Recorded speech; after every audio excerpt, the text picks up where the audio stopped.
আসসালামু আলাইকুম ওরহমতুল্লাহি আবরকাতুহু। ইন্নাল হামদুলিল্লাহ ওয়াসসালাতু ওয়াসসালামু আলা রাসূলিল্লাহ ওয়া আলা আলিহি ওয়া আসহাবিহি আজমাইন।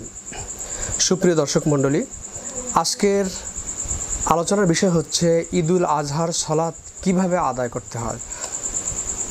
তো প্রথমেই আমি আকাইদ টিভির পক্ষ থেকে পবিত্র ঈদুল আজহার শুভেচ্ছা জানাচ্ছি। তাকাব্বালাল্লাহু মিন্না ওয়া মিনকুম। দেশ এবং দেশের বাইরে যারা আছেন সকলকেই জানাচ্ছি তাকাব্বালাল্লাহু মিন্না ওয়া মিনকুম। তো আমার কাছে ইতিমধ্যেই অনেক টেলিফোন এসেছে, অনেক ইমাম, বেশ অনেক মাদ্রাসার যারা স্টুডেন্ট, অনেকেই যারা খুতবা দিবেন ঈদগাহে, তো ইনবক্সে অনেকেই জানতে চেয়েছেন যে ঈদের সালাত কিভাবে আদায় করতে হয়। তো আমি এজন্যই একটা ভিডিওর আয়োজন করেছি, যাতে করে এর মধ্যে দিয়ে আমরা সবাই জেনে নিতে পারি। তো দুটি পদ্ধতিতে ঈদের সালাত আমাদের দেশে আদায় হয়, দুটি আমলই গ্রহণযোগ্য। তবে যেটা সঠিক কথা সেটা হচ্ছে এই যে 12 তাকবীরের সালাতের ব্যাপারে সবচেয়ে বেশি সহিহ হাদিস এসেছে এবং এ ব্যাপারে অনেকে আদায় করে থাকেন। তবে আমাদের দেশে প্রচলিত অবস্থা অনুযায়ী যেটা হলো 6 তাকবীরের সালাত আদায়ের সংখ্যাটা বেশি। তো যাই হোক, এ নিয়ে আমরা বাধাবাধি না করি। তো আমল আল্লাহর জন্য, আমরা যারা 12 তাকবীরের সালাত আদায় করি আল্লাহ তাদেরকে কবুল করুন, যারা 6 তাকবীর আদায় করি আল্লাহ পাক তাদেরকে কবুল করুন।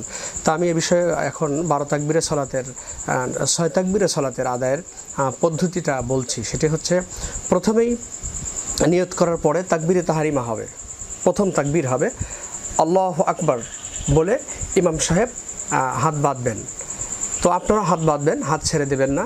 তো তাকবীর হবার পরে সানা হবে সুবহানাকাল্লাহুম্মা ওয়া বিহামদিকা, এই সানাটি হবে। সানার পরে বিশ্বনবী সাল্লাল্লাহু আলাইহি ওয়াসাল্লাম এবং সাহাবা রিদওয়ানুল্লাহ তাআলা আলাইহিম আজমাইন অনেক দোয়া পড়তেন, আপনারা সেগুলো পড়বেন। পড়ার পরে তো তেলাওয়াতে যাবার আগে অতিরিক্ত 3টি তাকবীর হবে। আল্লাহু আকবার, এবার হাত ছেড়ে দিবেন। তারপর আল্লাহু আকবার, হাত ছেড়ে দিবেন। এরপরে তৃতীয় তাকবীর আল্লাহু আকবার, হাত তখন বেঁধে ফেলবেন। হাত আমরা বেঁধে ফেললাম। হাত বেঁধে ফেলার পর যথারীতি তাওয়াবুস তাসমিয়া হয়ে আউযুবিল্লাহ বিসমিল্লাহ বলে তেলাওয়াত শুরু হবে সূরা ফাতিহা। সূরা ফাতিহার পরে সূরা মেলানো হবে।